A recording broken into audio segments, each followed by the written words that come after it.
Bonjour à toutes, bonjour à tous, bienvenue à vous. Si le besoin d'isolement peut permettre un temps opportun ainsi que des conditions propices à l'écoute du soi profond, et donc à la révélation ainsi qu'à la réhabilitation du soi profond, le seul pleinement authentique et réel,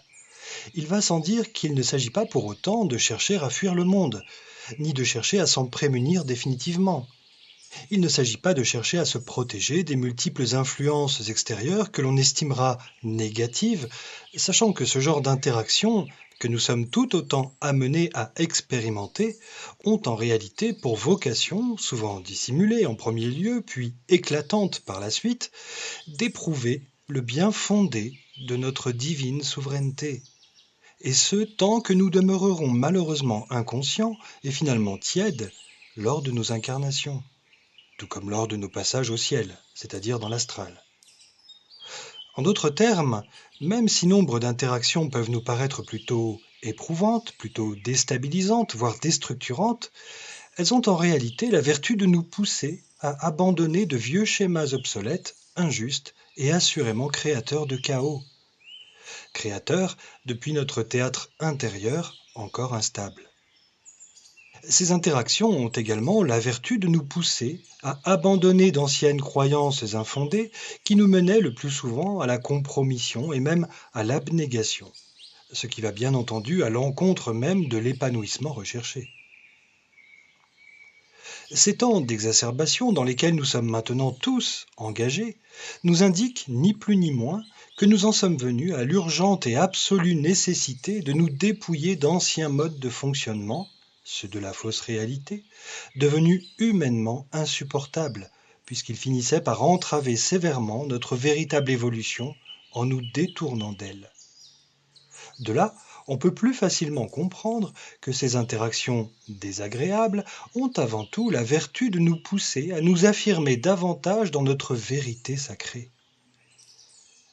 De quoi pouvons-nous alors avoir à nous protéger dès lors que nous affirmons totalement notre vérité? Car ce n'est ni plus ni moins que l'affirmation consciente de notre divine intégrité de droit absolu qui rend notre existence définitivement inviolable à tout point de vue, puisqu'un être incarnant l'harmonie depuis son propre théâtre intérieur ne peut créer et vivre qu'une expérience harmonieuse dans son théâtre extérieur. Factuellement, un être pleinement révélé dans son état d'unité, vivant dans une authentique cohérence et dans le respect absolu, d'abord celui de lui-même, ne peut qu'être absolument respecté. Ne peut être béni de Dieu ou béni des dieux, disait-on autrefois. Mais ça, c'était au temps de l'ignorance, car comprenons bien qu'il n'y a pas de bénédiction à attendre autre que celle de soi-même, et que la seule obéissance à observer n'est autre que celle de la divine justesse qui siège au fond de soi. Et il en est ainsi dans toute la création, pourvu que l'on soit conscient de qui l'on est véritablement et que l'on fasse valoir son droit absolu d'être et de vivre alors son expérience particulière à sa juste place au sein de la grande expérience de la vie à laquelle on prend part ici ou là d'une façon ou d'une autre. En attendant d'être suffisamment conscient, ces interactions désagréables peuvent donc être considérées comme autant d'entraînements destinés, d'une part, à nous sortir de la léthargie fatale dans laquelle nos zones de confort avaient fini par nous plonger, sans que nous ne nous en soyons rendus compte dans bien des cas. D'autre part, ces entraînements peuvent nous inciter à choisir alors d'adopter, cette fois de façon pleinement assumée, une posture d'être toujours plus authentique, et ce, le plus simplement du monde, c'est-à-dire en prenant naturellement sa place légitime au sein de l'expérience, sans même avoir à réagir ou à lutter contre quoi que ce soit, ou contre qui que ce soit, sans même avoir à attendre de l'extérieur une validation ou une bénédiction pour le faire. Ajoutons également que se retrouver à jouer des coudes pour parvenir à conquérir une place désirée, ne voilà-t-il pas l'aveu éclatant d'un manque d'être-té et de souveraineté, et même également celui d'une usurpation éhontée? Combien se retrouvent à agir de la sorte, dans la croyance et la peur de pouvoir être discrédités, méprisés, anéantis à la moindre occasion, à la moindre vigilance relâchée, au moindre contrôle perdu? Combien s'épuisent, parfois démesurément, à ces petits jeux angoissés, en s'emparant avidement du pouvoir pour se rassurer, ou en accaparant maladivement tout ce qu'ils peuvent, de peur d'être dépossédés, ou bien de peur de manquer, ou tout simplement encore en mordant avant d'être mordus, par manque de confiance en la vie. Une fois de plus, tout dépend du regard que nous choisissons de porter sur l'expérience terrestre que nous traversons. Soit nous nous laissons chuter davantage dans l'incompréhension, le désarroi et la tragédie illusoire de la séparation et de la dualité, soit nous nous révélons davantage grâce à ces leviers successifs d'évolution et d'être-té qui nous permettent progressivement d'accéder à un état d'unicité dans l'unité. Des leviers révélateurs qui pourront finalement nous permettre d'accéder enfin et plus fermement à un état de complétude et d'harmonie. Des leviers souvent désagréables, certes, mais pas nécessairement souffrants et extrêmes, car le but de ces mises en scène inconfortables est essentiellement de bousculer l'injustesse en soi, mais pas de s'autodétruire pour autant. Sans oublier de préciser que des leviers d'évolution, nous pouvons avant tout et fort heureusement en rencontrer de merveilleusement épanouissants, à commencer par les relations empreintes d'amour inconditionnel qui se proposent si agréablement à nous quand nous parvenons à les apprécier à leur juste valeur. À bien y regarder, le défi existentiel consiste invariablement non pas à réagir et à se battre contre ce qui ne nous convient absolument pas, mais à comprendre que ce qui se présente à nous dans toute son injustesse nous place devant un choix qui consiste à nous positionner clairement et fermement, et même définitivement, sans une once de possibilité de corruption et de reniement de sa propre essence véritable et sacrée. D'abord en refusant, même progressivement, d'adhérer à tout ce qui s'avère insensé et qui voudrait de surcroît s'imposer à nous de façon brutale, perverse et obsessionnelle, en refusant également d'adhérer à toutes les incitations et à toutes les injonctions qui pourraient finalement avoir pour conséquence de nous anéantir dans le mépris, à la fois celui de notre propre forme d'expérience particulière, pourtant de droit absolu, mais également celui de notre propre essence divine unique et souveraine. Et c'est d'abord au cœur pur, les éclaireurs, qu'il revient de refuser d'adhérer à la folie d'un système coercitif et insensé auquel avaient malheureusement pu se rallier toutes celles et ceux qui avaient lâchement opté pour l'illusion du salut par le parasitisme sous toutes ses formes. Un parasitisme énergétique, tantôt affectif, tantôt physique, tantôt biologique, tantôt financier, tantôt politique, tantôt juridique, tantôt psychologique, et pourquoi pas le tout en même temps.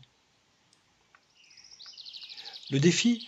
c'est faire surtout le choix d'une autre forme d'expérience, désormais tournée vers l'harmonie et le respect. Une forme qui cherche à s'exprimer du plus profond de soi, en se donnant alors progressivement les moyens de se détourner des lois humaines profondément illégitimes que ce système, celui de la matrice, tente par tous les moyens d'imposer, pour que nous lui appartenions, pour que nous lui restions soumis, en étant et en restant dépossédés de notre souveraineté créatrice qui est, elle, pour le coup, absolument légitime, quoi que nous en pensions, quels que soient nos doutes en la matière, quel que soit le degré de notre estime de nous-mêmes, quoi que l'on nous fasse croire à ce sujet. Faire la majorité en soi, c'est d'abord se découvrir soi-même dans sa vérité, tout en découvrant alors inévitablement la supercherie de la fausse réalité dans laquelle le monde s'était laissé prendre. Et c'est alors inverser en soi le rapport de force qu'avait engendré et imposé cette fausse réalité dans sa quête auto-persuasive de légitimité face à une réalité qu'elle n'était même plus à même de comprendre et d'envisager comme voie d'évolution naturelle et logique.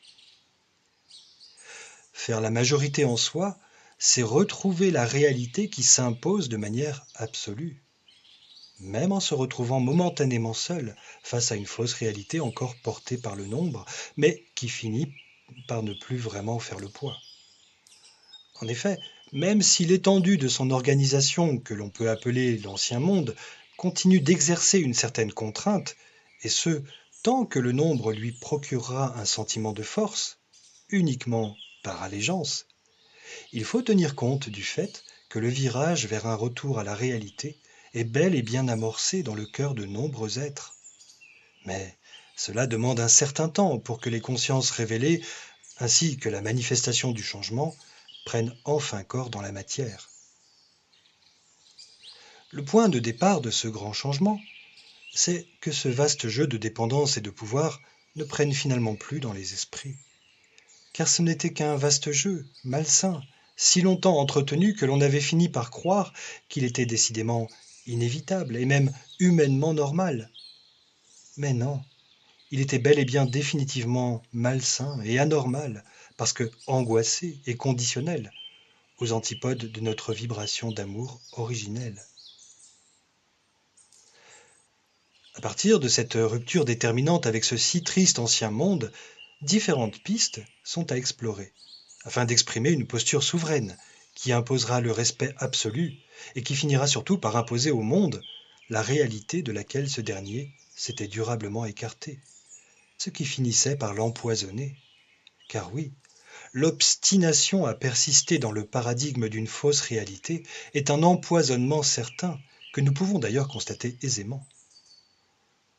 Engendrer son propre empoisonnement, c'est là toute la contradiction que la vanité aura fait vivre à cet ancien monde angoissé qui, cherchant maladivement à se rassurer pour trouver un semblant de paix, aura obstinément recherché une solution dans le contrôle, souvent jusqu'à l'extrême déshumanisation, à défaut de pouvoir trouver un bonheur véritable, libre et pérenne. Et tout cela n'était qu'une histoire d'organisation, celle de collectifs promouvant une raison, inévitablement subjective et bien pratique, leur permettant d'asseoir un semblant de légitimité et donc de pouvoir. Et tout cela pour échapper tant bien que mal à la peur du vide, à la peur du néant et de l'oubli. Vivement que ces jeux ne prennent plus donc, mais aussi qu'on ne leur donne plus prise non plus. Mais ce n'est certainement pas la désobéissance qui pourra nous en délivrer. Ce qui consommera cette rupture salutaire, c'est le désintéressement et même l'indifférence. Parce que cette forme d'expérience n'est décidément plus intéressante et que nous n'avons plus à lui accorder aucune valeur. Parce que le moindre intérêt à son égard, ne serait-ce que du dédain, peut encore lui permettre d'exister, ne serait-ce que par l'énergie issue de nos émotions antagonistes qu'il nous faut impérativement neutraliser, au risque de se voir entrer encore et encore dans la danse infernale de la dualité de la matrice. Le but est simplement de se tourner franchement vers ce qui nous attire et nous intéresse profondément, pas de se redéfinir uniquement en fonction de ce qui ne nous convient pas. Lorsque le véritable soi se révèle à soi, lorsque l'on retrouve la conscience de qui l'on est véritablement, la peur s'évanouit inévitablement, totalement. Et c'est alors sans peur, mais également sans reproche, c'est-à-dire en tenant compte et en respectant le tout dans lequel nous prenons part, que nous pouvons envisager un mode de fonctionnement général sain et cohérent. Dans cette histoire, il importe que chacun choisisse de ne plus entretenir le mensonge qui le convertissait en une sorte de cellule maligne, engendrant toujours plus la maladie au sein du tout. Et puisque ce tout est un organisme entier dont nous représentons certaines cellules, il importe essentiellement que chacun choisisse de sortir de l'altération et de l'illusion de séparation, ainsi que des pièges de la dualité, s'il veut prétendre responsablement prendre une part active à la guérison et au rétablissement du monde. Le sens de ce mot majorité est doublement important, car pour retrouver la majorité absolue et inaltérable de la vérité en soi face à la majorité dangereusement altérée du nombre, il n'est pas d'autre chemin que celui qui consiste à s'extraire, d'abord seul, de l'état infantile dans lequel le monde nous maintenait, pour pouvoir alors parvenir au véritable état d'adulte c'est-à-dire à la souveraineté de l'être conscient de sa divine origine et dans la pleine maîtrise de la forme de son expérience. Combien sont véritablement adultes dans ce monde? Combien prennent patiemment et véritablement ce chemin de révélation?